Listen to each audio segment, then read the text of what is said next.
Celeb Savant is a career retrospective type interview focusing on singers, actors, and industry experts. Join Barrett Edelstein now as he dives into the entertainment world.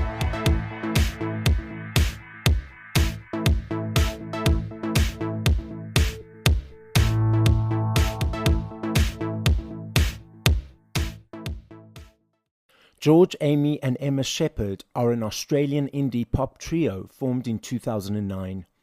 At the Aria Music Awards of 2013, Sheppard were nominated for Best Independent Release for Let Me Down Easy.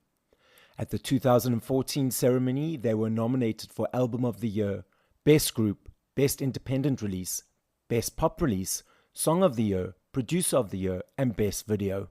They have achieved over 2 billion total streams across all DSPs, 36 Platinum Awards across 19 countries, including 2 times Platinum in the US and 6 times Platinum in Australia.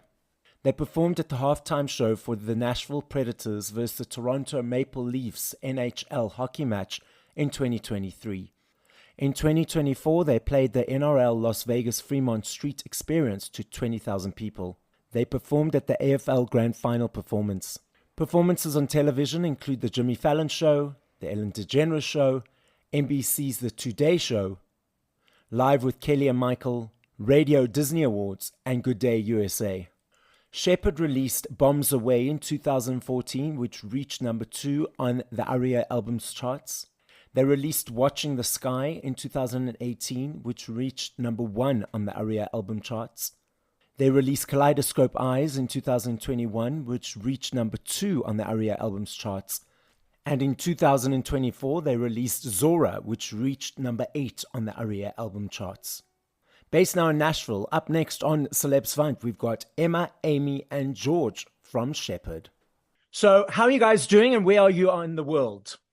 We are great, and we're in Nashville, Tennessee, each in an apartment. So George is behind me in the apartment that way, and Amy's in the apartment in front of me. That's cool. Hey, I can hear that. Oh, lovely. I'm going to ask this question to George, and the next question will go around the screen. So, George, I know that Sheppard is your surname. So how did it come to be that you chose it as the band's name?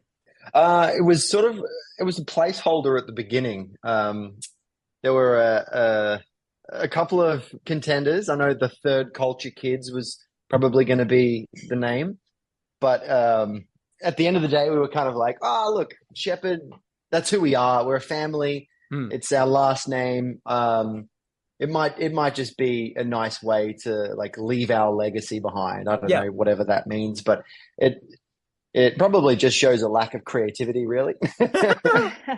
We've really enjoyed the name. Like, I think there's been no point where we've regretted calling the band Sheppard. And the third culture kids could have been cool because we grew up in Papua New Guinea. So a third culture kid is somebody who's grown up in a culture outside of their home culture. And then when they come back, they have a little bit of trouble re-assimilating into their home culture. So we thought that was a bit of a clever name, but I think Sheppard was just short, like one word. Yeah. And when we finally got the logo done, I think that was the deciding factor of like, oh, this looks great. I think this is the branding. This is the name. That's kind of how we went about it. I'm going around the room. Emma, starting with you first. So at what age, whether it was a child or a teenager, do you think, cool, you want to be in this music creative space? And then how did you connect with the siblings and then leading to the journey of where we are today? When we were younger, we'd always be listening to some great music, and we didn't have a lot in Papua New Guinea. Like, we didn't have radio, but we had Dad's vinyl collection, and Dad would always wake us up with, Dolly Parton and America and some really great artists. So we've always loved music. We did piano. We learnt theory, and so it wasn't that exciting for us. But for me, I would have to say, I was always wanting to be in the fashion industry. I didn't really know what I wanted to do. I knew that I was creative. Yeah, so when I finished school, Amy and George had already started singing together and they needed a bass player. So I learned how to play bass for the band. And and then once I joined the band, that's when we started touring and becoming a bit more serious. But Amy and George have their own stories with that as well. Okay, so before we get to them, so when you decided to learn the bass guitar, was it an easy thing to pick up, or was it a bit of a challenge? I think a bit of both. I learned with a teacher in I learned with a teacher in Brisbane for a week, and I just was like, no, it's not for me. I found it really difficult. And I think, especially for me, I need like a really good teacher who is understanding and patient. And when after a week it wasn't working, Dad suggested that I go back to Papua New Guinea and learn with my teacher from from middle school. And so I decided to give it another crack. And when I went back, he was exactly the teacher that I needed and the person that would be able to teach me bass. So I went back to Papua New Guinea and for 3 weeks did a, every day, kind of like a bass boot camp, and learned the Sheppard songs. I'm still learning how to play bass to this day. You're always learning, but yeah, that's kind of where my journey began. Lovely. Amy, your story. I really wanted to be like a country music star from like before 10 years old. And I used to, I found my dad's old guitar in storage, and it had like 3 strings, and I'd walk around the house pretending that I was Shania Twain. And then eventually, I think I was 10 when my parents got it fixed up and decided to get me guitar lessons with the same music teacher that taught Emma bass. And I kind of fell in love with writing music. He challenged me to begin writing my own songs, and although they weren't very good when I was that age, I really loved the process of being able to tell stories through music. And so when it came time for me to finish school and go to university, I wasn't really sure what I wanted to do outside of music. So I ended up going and studying music performance. And part of one of my assignments was to write and record an EP, so a 5-track album, and promote it and whatnot. So I started working on it, and of course left it to the last minute. And I was kind of freaking out. And then George popped his head into my bedroom, and he was like, "What is all that? What's that racket? Like, what's all that noise?" But I'm working on this song and it's terrible. And so I showed it to him, and then he had all of these ideas, and we just worked really well together. And we finished the song. I got great marks, and that really was the start of Sheppard. After that we got some studio time, we wrote some songs, we started doing some just free gigs around Brisbane, we started building a fan base, and it wasn't before long that we had Australian managers reaching out, and it kind of snowballed from there. So what subjects are included in music performance at university? What subjects are you taught?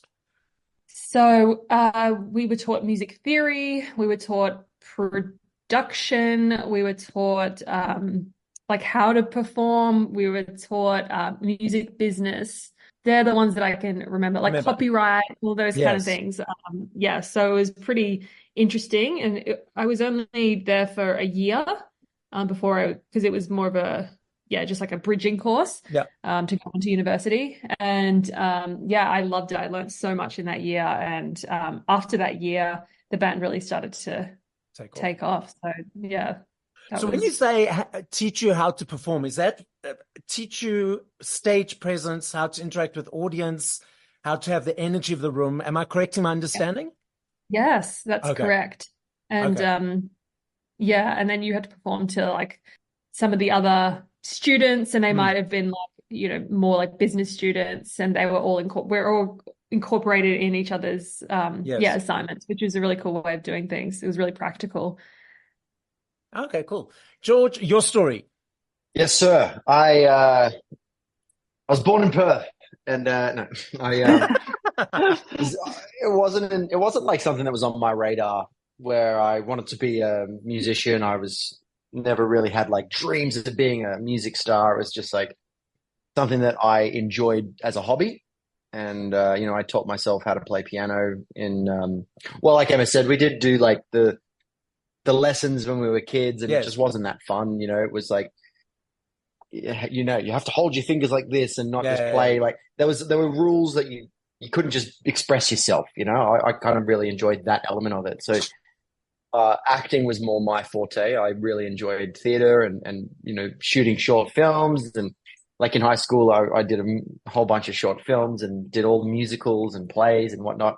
And I was in Sydney studying to be an actor, and it was like, I think I was 23 or 22, something like that. And I came home for holidays, and Amy was working on this song. And Okay. I think music was kind of in my blood, and I knew I could sing, and I really enjoyed putting sounds together and like playing the piano and learning, Coldplay songs and whatnot. I enjoyed it, but it wasn't ever like on my radar as a profession. And it wasn't until Amy and I started writing together that it was like, oh, maybe this could be something. We kind of sound good together. Our harmonies are really nicely blended. I guess that sibling harmony thing was a big part of it. And we just enjoyed writing together and kept going. And I guess the more water the plant gets, the larger it grows. When you started planting those seeds, whomever wants to answer this, did you think, cool, we're going to push and work and see what happens? Was the intention to be as successful as you guys have been, or did you just go with the flow?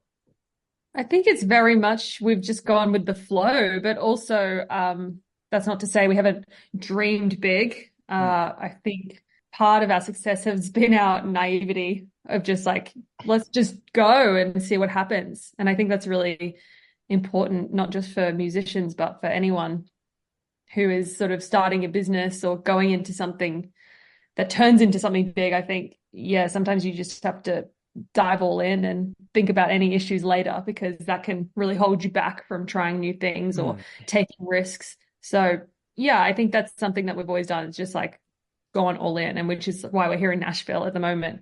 Just moved from Australia because we're like, well, why not? Like there's no failures, like there's only learnings. Exactly. And so I think we've really used that to grow and expand our career. How long have you guys been in Nashville for? Nearly a year coming up, which is insane to think about. But we got here in October last year. And was it, as Amy said, to see what was out there in the horizon outside of Australia and see what was happening in the music world? I know Nashville's quite big with writing and music, et cetera, et cetera. So was it to expand your roots, so to speak? Yeah, exactly. And we had always thought about moving over, but we just never found that spot that we felt like it could be home until Amy visited in 2018, and she loved Nashville and thought this could be a place for us to move over and be able to tour from and connect to our US fans.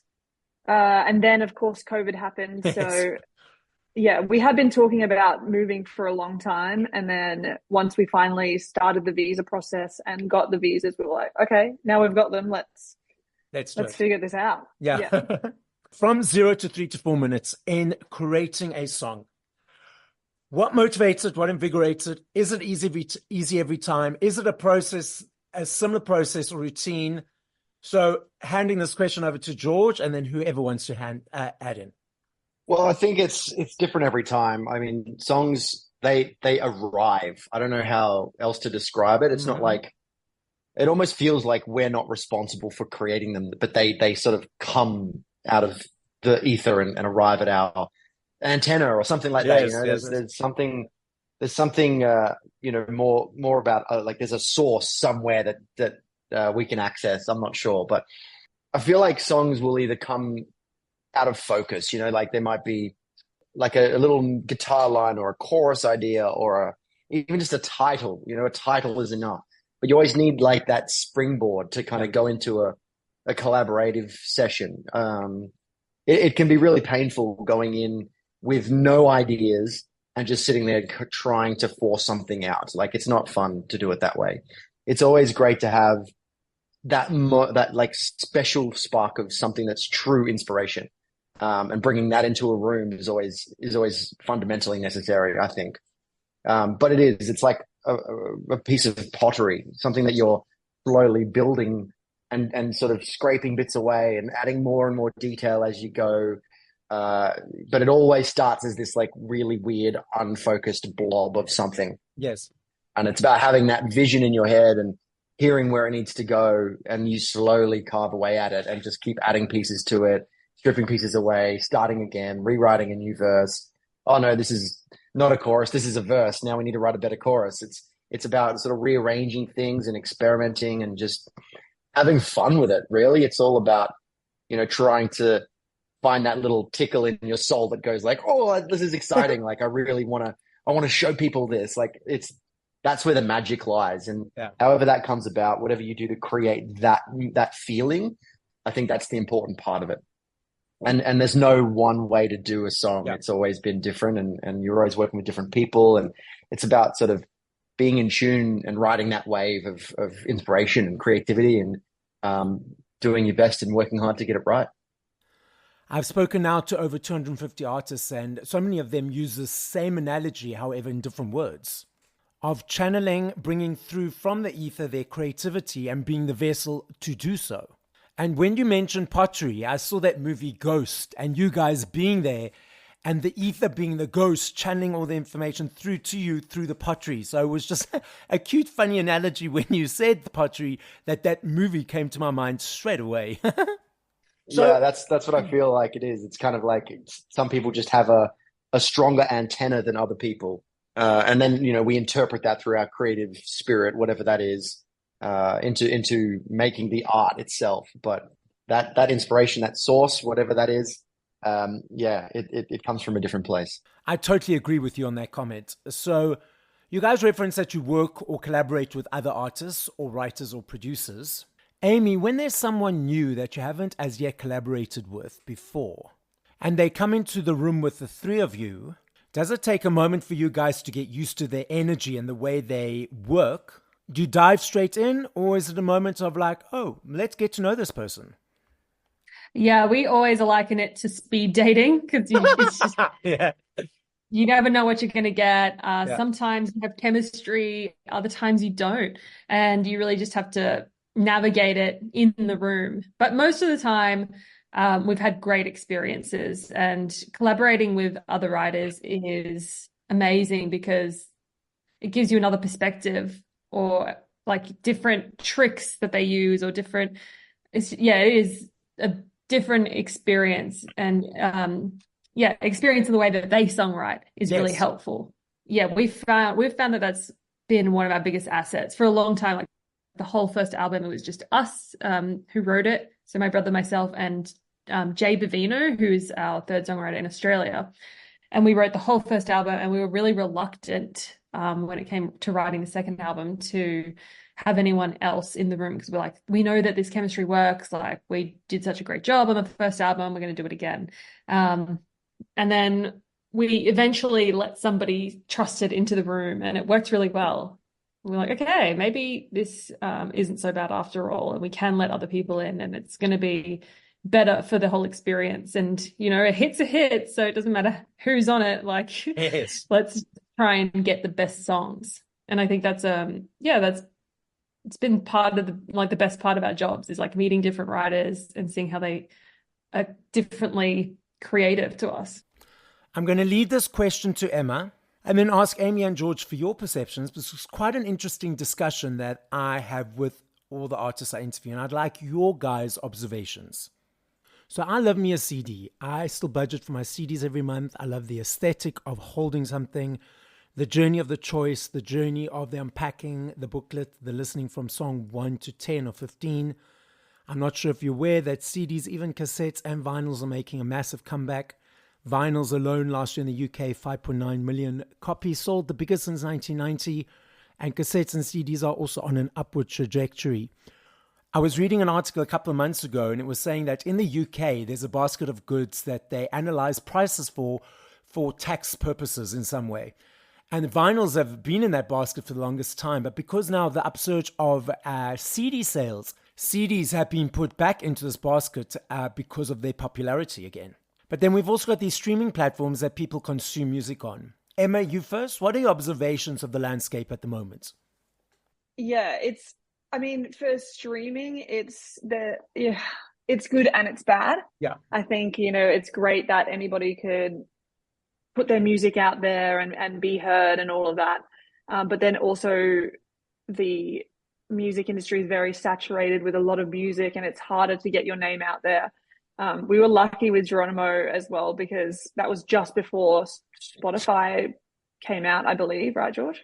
Yeah, it was like a year or two before Spotify was sort of universal.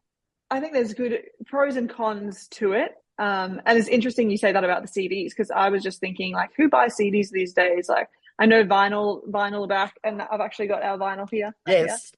But I didn't know that about CDs, which is very interesting. Yeah. Yeah, I'd say that there's pros and cons to it, like anything else. Yeah.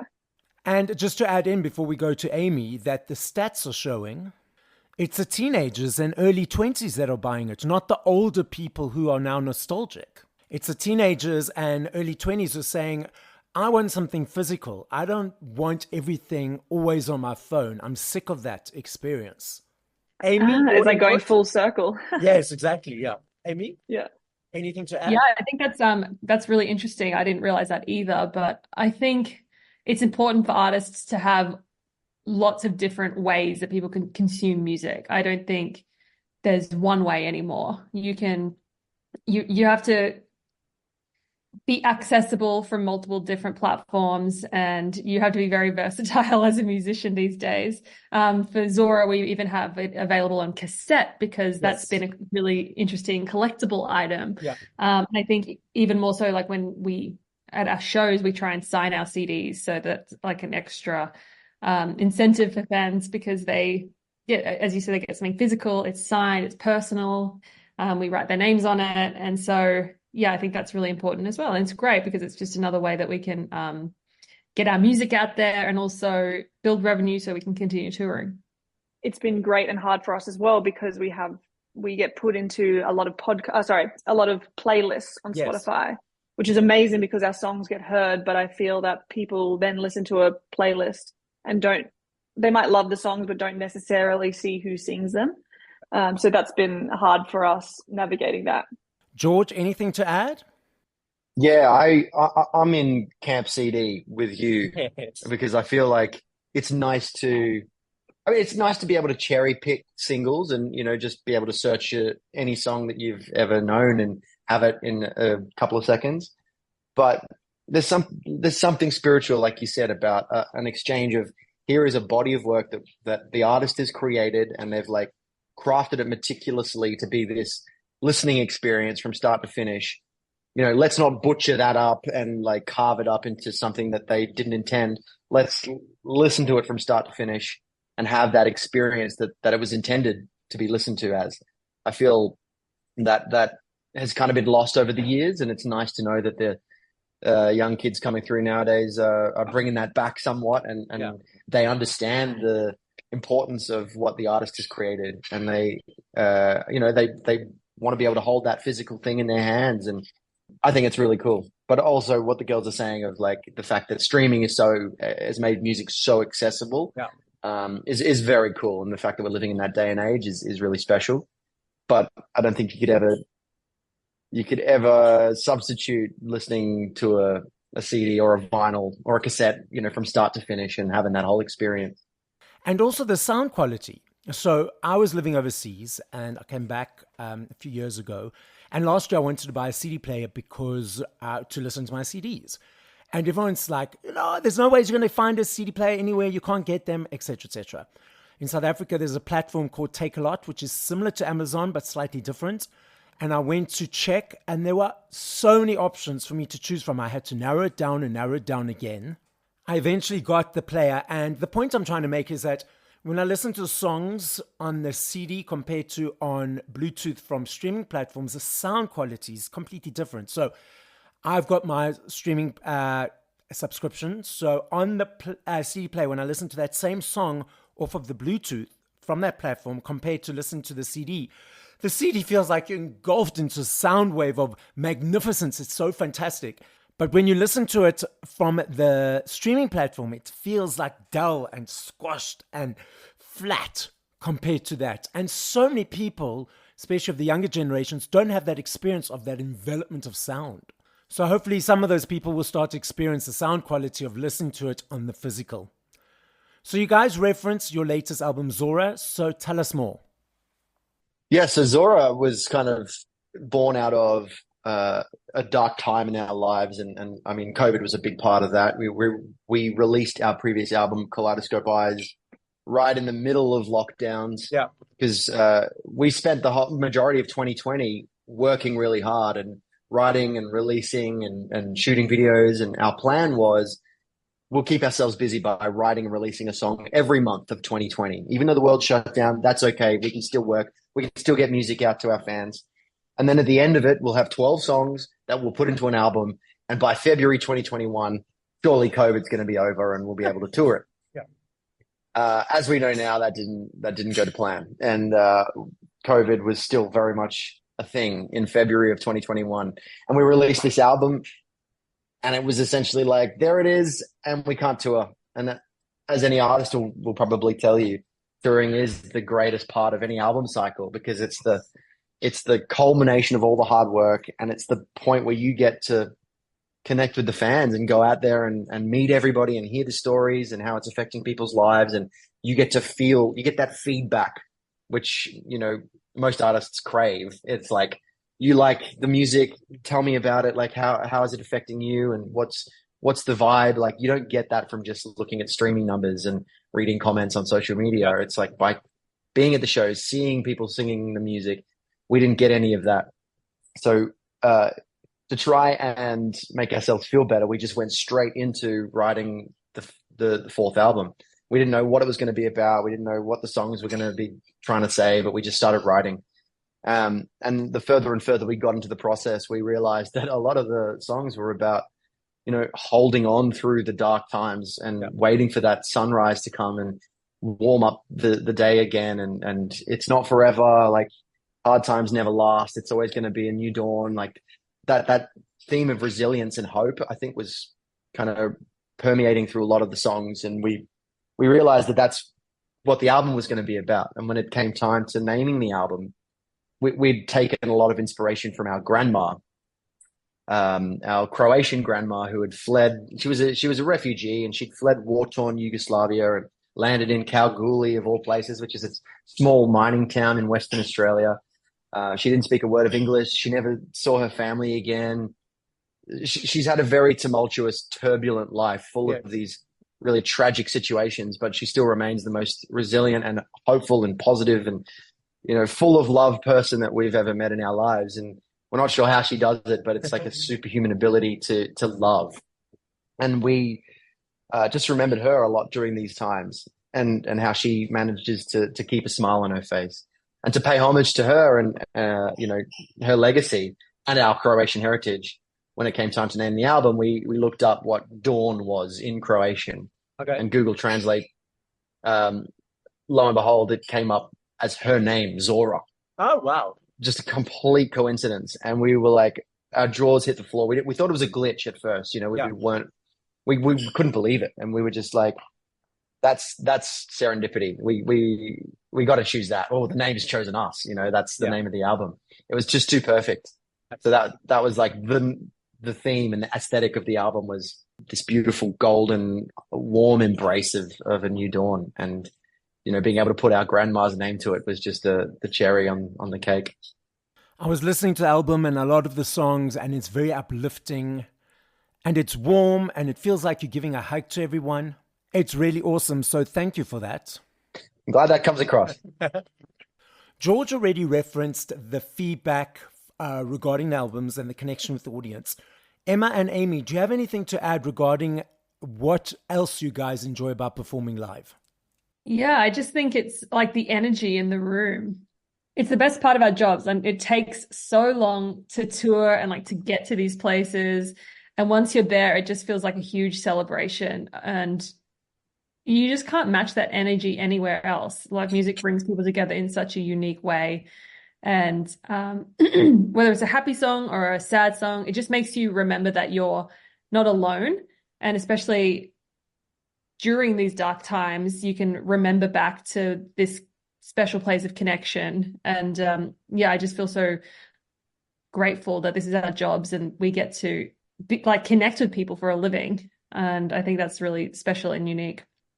I think it's just nice to know as well that like no two shows are the same. It's like you would think that touring artists would sort of get bored of the monotony of like doing the same show every night. It's like, oh, it's just a new city, new town, whatever. It doesn't ever get like that. Every room is different. Every crowd is different. Every city is different. It has a different energy, a different vibe. So it's forever and endlessly exciting for us being on tour. Because like Amy said, it's like some of these audiences haven't seen us perform ever in their lives, and they're so excited that the moment's finally arrived, and that moment where we get up on stage and we hear the cheer, and it's like we all made it together, and it's this real communal celebration, and it's new every single night. I think it's magic, it's a really beautiful thing. So just bring it out there that you need to add South Africa to your list of destinations. Yes. I know. Absolutely. We'd love to. We did Oppie Copy all those years ago, which was one of the first performances I did. Yes. And yeah, we'd love to come back. Okay. We'll go back to. I think South Africa was the first ever international country that we hit outside of Australia. I love this game. I know if I had to ask you this question in 2 minutes, 5 minutes, 8 years, I know your answer will be different every time because there are millions of them. I recognize that and I understand that. I'm not saying favorite, I'm saying top of mind. Emma, you first. If you had to push play to 5 songs by other artists, want to finish this conversation, what would those 5 songs be and by whom? So Amsterdam by Gregory Alan Isaacoff, Spit of You by Sam Fender, Chris Stapleton, White Horse. What have I been playing lately? That's 3. Yes. I would say probably Love Like That by Sheppard because I love that song. Yep. And then I've been listening to Lainey Wilson. Amy's going to steal it. Amy's going to be like, Amy introduced me to this song, and that's all that's coming to my mind at the moment. That's great. Man ought to know. Perfect. Oh, things a man ought to know. Yeah. Amy, handing over to you next. I have been listening to Chappelle Roan because there's so much hype around her, and I was like, what is this all about? And I have fallen in love with her song Good Luck Babe. I think she's a really interesting artist. We went and saw the Twister movie the other night. Yes. So I really love the song by Miranda Lambert called Ain't in Kansas Anymore. I just think that's such a cool sound. What else? I'm a big fan of Jordan Davis. I always get that wrong. He's got a song called Next Thing You Know, and it's all about it goes through a love story from meeting this person and how quickly life goes by. And then at the end, they end up as old people. It's a beautiful, beautiful storytelling. Let's say Sunshine by Sheppard. Got to add a Sheppard song in there. That's one that I take lead on. I had just so much fun singing on that song, and I think it's just like a fresh sound for Sheppard. So go and listen to that one. And 5th song would be Scarlet by Holly Humberstone. She's a UK artist, and she's about to support Taylor Swift in Wembley, I think it is. She's just another fresh young artist. I really love her songwriting. Next up, George, let's hear your list. Well, thanks for giving me the most amount of time to think about this. I've been able to curate my own list. Okay. So for me, I like a lot of old school, like 60s music. So I think Minnie Riperton, Les Fleurs was a big one for me. Like going through my like early 20s, I listened to a lot of that kind of music. So that would be one of my favorites. Billie Eilish's new album, I'm really liking the very final track, the album closer, Blue. It's one of those songs that just switches halfway through and becomes something completely different. And what it switches into, I just when I first heard it, it just like made me stop what I was doing and just like sit there and listen to it. It was so beautiful, and the strings, for some reason, Billie Eilish and her brother Phineas, who produces all their stuff, they just get the most incredible sound, like a wall of sound, but it's so delicate. Yeah. They're the best at doing that. Song number 3, we discovered this new artist the other night here in Nashville. His name's Ben Goldsmith, and he was supporting an Australian band that we were going to see. And he has a song called Wish We Never Met, which I've been getting into just the last couple of days. Like I haven't even known of this guy for a week, and I'm loving his music. There was another song that came on my Spotify just randomly. It was called Discotheque Inside My Head by a band called Telenova. I don't know anything about them, but I heard this song on a bike ride recently, and it was just the perfect song for going through this park that I was in. And for me, music's very visual, and it's like brings up like colors and like I love remembering where I was when I heard a song. And yeah, this was just like right song in the right place. And then the final song would be Ben Rector, Love Like This. Definitely one of my all-time favorite songs. The melody and the lyrics are just so beautiful. It feels like a Pixar song. You know, it's one of those like You Got a Friend in Me type songs that just warms your heart. And the story of the song that he's just completely grown to a new man after he's met the love of his life. It was very relatable to me at the time. So I would have to say Ben Rector, Love Like This. Wow, that's a great list of artists and songs. Some already on my list, some I need to add. So listeners, go search and find Sheppard's new album called Zora. Listen to it, share it, and maybe buy the physical. And look out when they're going to be next performing live in your town or your area, and get tickets to experience that connection, the music, and the energy. Celeb Savant, signing out. Thank you for listening to this episode of Celeb Savant. Please follow Barrett on TikTok, Instagram, YouTube, and Facebook at Celeb Savant. That's CelebSavant.